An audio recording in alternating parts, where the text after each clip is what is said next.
What happens when two of Australia's most violent motorcycle gangs decide the same territory isn't big enough for both of them? When the promise of brotherhood collides with the reality of bullets, and the glittering skyline of the Gold Coast becomes the backdrop for a war that threatens to tear Queensland's criminal underworld apart. October 12, 2020. Pimpama, Gold Coast. The sound of automatic gunfire shattered the quiet evening as 21 bullets tore through Shane Bowden's BMW. What should have been a routine drive home turned into an execution in his own driveway, an act that would ignite one of the most dangerous turf wars in Queensland's recent history. This was not just another bikie killing. It was the opening shot in a conflict between two powerful outlaw motorcycle groups, the International Mongols Motorcycle Club and the expanding Comanchero crime syndicate. A war that threatened to spill blood across Southeast Queensland and permanently reshape the balance of power in Australia's outlaw biker world. The signs of conflict were everywhere. Fire bombings in Windaroo, brutal assaults in shopping centers, drive-by shootings that sent families diving for cover. GPS tracking devices secretly attached to vehicles, turning everyday movements into potential death sentences. The weapons were becoming more lethal, the surveillance more advanced, and the violence more deliberate. But this was not just gang violence. This was a battle for control of one of Australia's most lucrative criminal regions. Southeast Queensland, with its ports, tourism money, and drug markets worth hundreds of millions of dollars, had become a prize that two organized crime groups were willing to kill for. On one side were the Mongols, an American-founded motorcycle club that dramatically expanded in Australia in 2013 after patching over much of the Finks Motorcycle Club membership. That move created one of the most powerful biker alliances the country had ever seen. On the other side stood the Comancheros, long regarded as one of Australia's most feared criminal organizations, pushing north from their Sydney stronghold with ambitions of total domination. Between them lay a territory soaked in blood, divided by invisible borders that shifted with every act of violence. This is the story of how Queensland became a battleground, how old alliances collapsed into bitter rivalries, and why the war unfolding there would be unlike anything Australia had seen before. Because when outlaw biker warfare escalates, no one is truly safe. And in Queensland, that war was no longer approaching. It had already begun.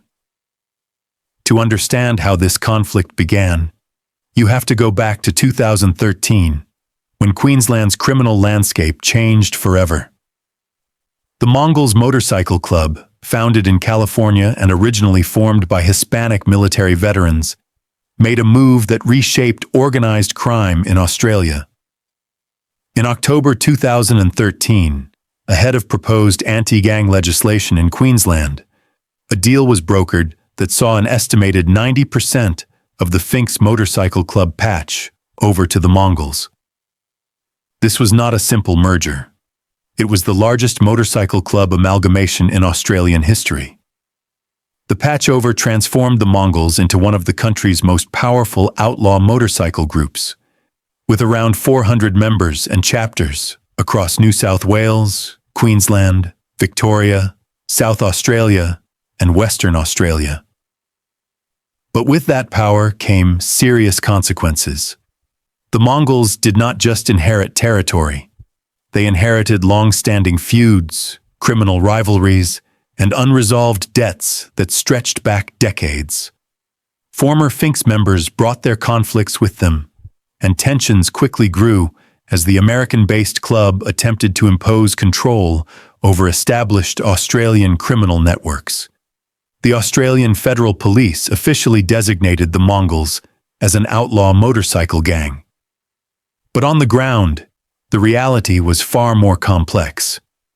While the club controlled some of Queensland's most profitable criminal areas, It also faced resistance from rivals unwilling to accept the new order. One man would come to symbolize this growing instability: Shane Bowden. Bowden had patched over to the Mongols in 2013, but was later expelled from the club in bad standing after assaulting another member. Shortly before his death, he rejoined the Finks. That move was not just personal, it was political. Police believe Bowden's recruitment activities and shifting loyalties escalated tensions between the clubs. His killing would become the spark that ignited a sustained and violent period of Bikie warfare across Queensland. October 12, 2020, 6:30 p.m., Pimpama, Gold Coast. Shane Bowden pulled into the driveway of his unit complex, likely thinking about dinner or his plans for the evening. What he did not know was that for weeks, his movements had allegedly been monitored. GPS tracking devices had been placed on his vehicle. His routine had been mapped. What followed was not a spontaneous act of violence. It was a calculated execution. Two hooded gunmen opened fire, striking Bowden's car 21 times as he sat in his driveway. He had no chance to escape. In the days that followed, Queensland police visited known Mongols members on the Gold Coast as part of the investigation. Authorities made it clear this was no random shooting or drug deal gone wrong. This was an assassination, carried out with planning and precision. The killing of Shane Bowden did not end a conflict. It began one. A court later heard that police discovered a tracking device hidden underneath the black BMW after Shane Bowden was found dead in the driver's seat, the engine still running. He had been shot 21 times. That number alone is staggering. It speaks to a level of overkill that goes beyond murder and enters the realm of intimidation. The killers were not just ending Shane Bowden's life. They were sending a message, a warning about what happens to those who cross the Mongols. CCTV footage from Bowden's unit complex in Pimpama shows him driving into his garage in October as two offenders followed close behind. Moments later, the pair emerged from nearby vacant land. One was carrying a long firearm. As Bowden parked, the attackers rushed the vehicle and unleashed a barrage of gunfire. The footage revealed the cold professionalism behind the killing. This was not a crime of passion or a spontaneous act of violence. The gunmen had positioned themselves in advance, waited patiently for their target, and carried out the execution with calculated precision. In total, 21 rounds were fired. 19 came from a machine pistol and 2 from a shotgun. After the shooting, the offenders ran back to a waiting silver Holden Commodore and fled the scene. The weapons used told a story of their own. A machine pistol capable of firing up to 800 rounds per minute, combined with a pump-action shotgun. This was not low-level street violence. It was military-grade firepower deployed in a suburban Australian neighborhood by organized criminal groups with access to serious weaponry. The execution of Shane Bowden was intended to eliminate a problem for the Mongols. Instead, it ignited a conflict that would engulf Southeast Queensland for years. Bowden's murder sent shockwaves through Queensland's criminal underworld, but nowhere more so than within the Finks Motorcycle Club. To them, the killing was seen as a declaration of war by former brothers who had become enemies. Following Bowden's death, a violent turf war erupted between the Mongols and the Finks across southeast Queensland. Firebombings, assaults, and reprisals quickly followed. The Finks, severely weakened by the 2013 patchover but not destroyed, began striking back at Mongols-linked targets with an intensity that surprised even veteran observers of Bikie violence. On June 5, 2021, a barbershop in Windaroo was targeted in an arson attack.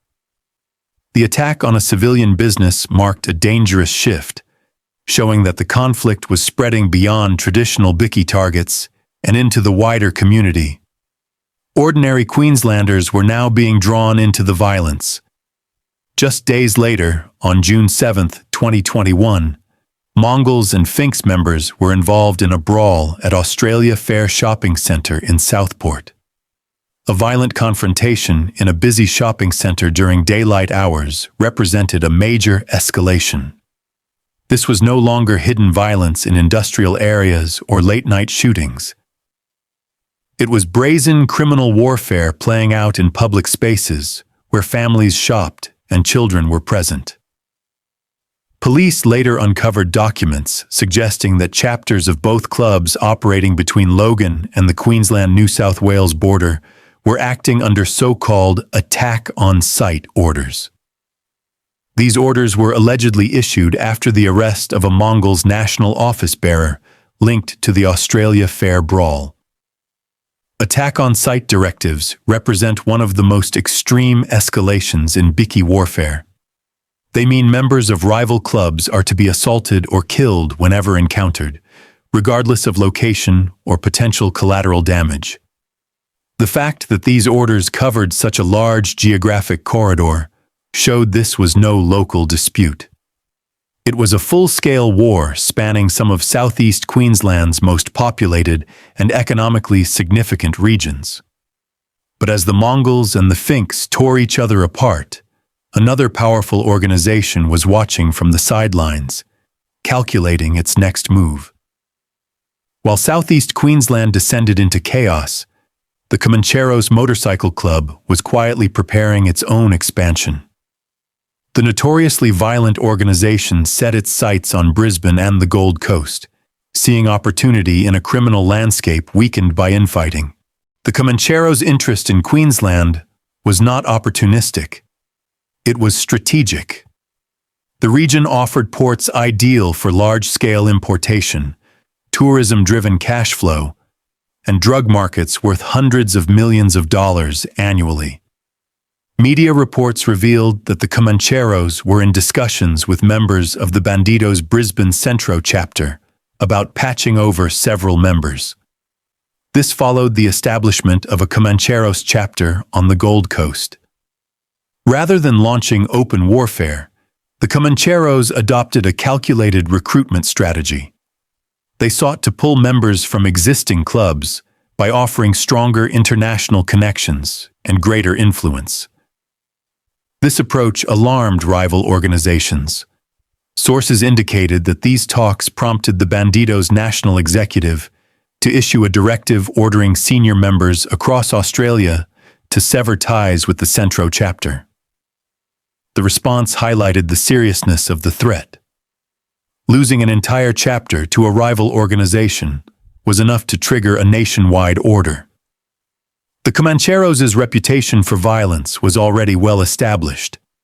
Their history includes the 1984 Milpera massacre, a brutal shootout with the Bandidos that left 7 people dead and 28 injured. The reference to Milpera was not just historical context. It was a warning. As police investigated 2 drive-by shootings at the homes of Rebels Motorcycle Club members on Brisbane's southern outskirts, the timing of the Comancheros' expansion became clear. They were moving in precisely when rival gangs were weakened by internal conflict and intense law enforcement scrutiny. The Comancheros were not planning to coexist. They were positioning themselves to dominate. As the Comancheros prepared to expand, Queensland's criminal landscape shifted again. This time, the change came from the dramatic collapse of the Rebels Motorcycle Club, once the largest outlaw motorcycle organization in Australia. The club was thrown into turmoil following one of the largest mass resignations in Australian underworld history, leaving its future uncertain and further destabilizing the balance of power. With old alliances fractured, rival gangs weakened, and territory up for grabs, Southeast Queensland stood on the brink of an even more dangerous chapter in its ongoing Bikie wars. Sparked by an interstate internal conflict, The rebels' crisis began in Western Australia. Its consequences, however, would be felt nationwide, including in Queensland, where the club's weakened position created opportunities for more organized and ruthless rivals. That shift was triggered by what many WA members saw as a lack of support from the club's Sydney-based leadership during a recent tit-for-tat war with the Mongols. Labrook left the club he had been part of for 25 years after his integrity was questioned by National President Daman Vela. According to police sources, the rebels-Mongols conflict in Western Australia created fractures that extended far beyond state borders. Senior rebels felt abandoned by national leadership while facing violent confrontations with the Mongols, triggering a crisis of confidence that ultimately benefited the Comancheros. It is understood that ongoing disputes with the rebels' East Coast hierarchy were the final breaking point for Labrook, who was reportedly appalled by the lack of support for members jailed during the war with the Mongols. A clear pattern emerged. Wherever the Mongols engaged rival gangs, those rivals often emerged weakened and vulnerable to Comanchero recruitment. The Mongols' violent territorial expansion was unintentionally creating opportunities for their most dangerous rivals. Several high-profile East Coast rebels had recently defected to the Comancheros, giving local members confidence to follow. At least 6 Western Australian rebels are believed to have switched allegiance. These defections were not isolated decisions. They formed part of a broader strategy in which the Comancheros positioned themselves as a dominant force in Australian organised crime by recruiting experienced members from rival clubs. The label of Australia's most feared organised crime group was not media exaggeration, but recognition of years of strategic expansion, sophisticated criminal operations, and the ruthless elimination of competitors. The Comancheros' move into Queensland placed them on a direct collision course with the Mongols, who had no intention of surrendering territory they had fought violently to control. By 2024, all the elements were in place for what could become Queensland's most significant Bikie war. The Mongols controlled large parts of the Gold Coast through intimidation and violence, while the Comancheros expanded north from their southern strongholds, backed by superior organization and international connections. Traditional Queensland gangs were weakened by internal disputes and defections. In response, a coordinated national task force, Operation Morpheus, was launched. On Thursday, November 28th, specialist police executed 33 search warrants and disruption activities targeting the Comancheros OMCG. The operation involved Australian and New Zealand law enforcement agencies working together to halt the group's expansion before it could fully entrench itself in Queensland. The raids uncovered firearms, ammunition, large sums of cash, jewelry, and drugs, including methamphetamine and cocaine. Authorities also seized illicit tobacco and vapes valued at more than $1.5 million. The seizures highlighted the scale of criminal profits at stake in Queensland's underworld struggle. This conflict was never just about territory or reputation. It was about control of drug trafficking networks worth hundreds of millions of dollars each year. Meanwhile, tensions escalated in Binley, where rival clubs including the Bandidos and Rebels had established chapters. Police investigating 2 drive-by shootings at Rebels members' homes conducted raids on properties linked to Bandido members and associates. Binley, a working-class suburb south of Brisbane, became a battleground as multiple gangs defended their footholds through violence. On February 26th, a Rebels member's home in Bethania was allegedly shot at, followed by the torching of a stolen white Mitsubishi Lancer nearby. The pattern was becoming familiar.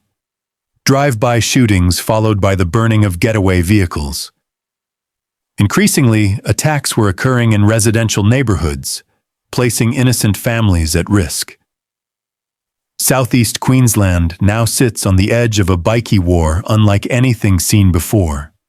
The weapons are deadlier, surveillance more advanced, and criminal organizations more professional than in previous conflicts. Gangs are becoming harder to identify, operating without patches, clubhouses, or visible hierarchies. Consorting laws have proven ineffective, as members continue associating through legitimate businesses. According to former Bikies, the evolution of criminal tactics means the next conflict will be harder to detect, prevent, and prosecute. The old model of visible outlaw clubs has been replaced by covert networks, blending into everyday society.